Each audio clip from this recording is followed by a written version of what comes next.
Sheila Gunn Reid for Rebel News, reporting from outside the annual UN Climate Change Conference here in Madrid, Spain. And boy, oh boy, the anti-oil Canadians, they're leaving their mark on this shindig.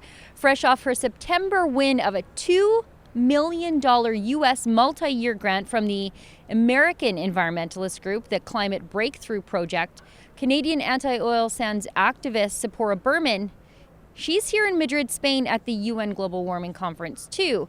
Berman recently launched the Fossil Fuel Non-Proliferation Treaty, which, quote, aims to stop all fossil fuel expansion globally and manage the decline of fossil fuel production. She was once on the payroll of the Alberta government as part of the Oil Sands Advisory Group to decide the fate of Alberta's oil industry. I know that sounds so crazy. However, Berman, former Alberta Premier Rachel Notley's favorite pipeline protester. Well, she was part of an anti-oil sands protest here earlier in the week. However, she was safely inside the walls of the UN conference where, of course, my Rebel colleague Kian and I are not allowed to be. And that's because the Canadian government has asked the UN to ban us from all UN conferences. And of course, the UN has complied, enabling this world government to enforce their brand of ideological conformity on these events, while at the same time saving the Canadian delegation from some prickly questions from a couple of skeptical journalists.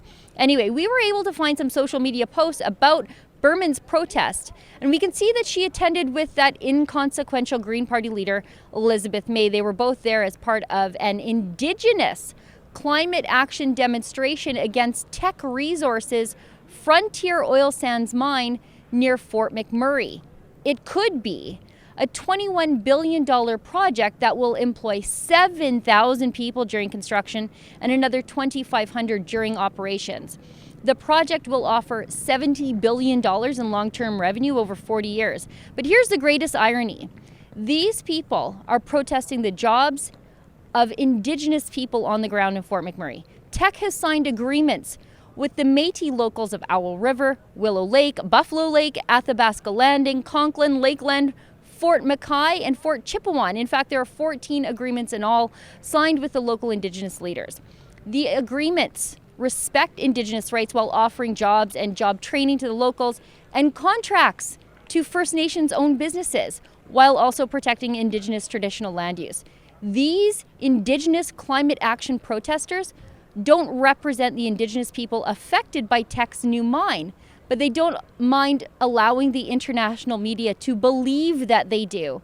And Liz May and Tzeporah Berman are happy to go along with the theater of it all.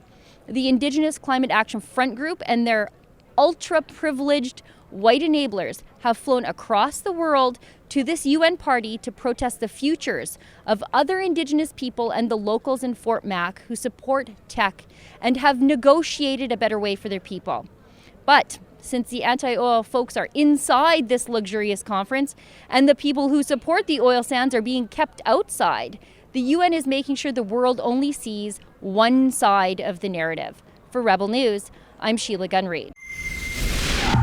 To support our journalism here in Madrid at the UN Climate Change Conference, please go to rebelun.com. There you'll find all of our work, and if you're so inclined, you can pitch in to cover the cost of our travel, because we are but a handful of skeptics here telling the other side of the story. Again, that website is rebelun.com.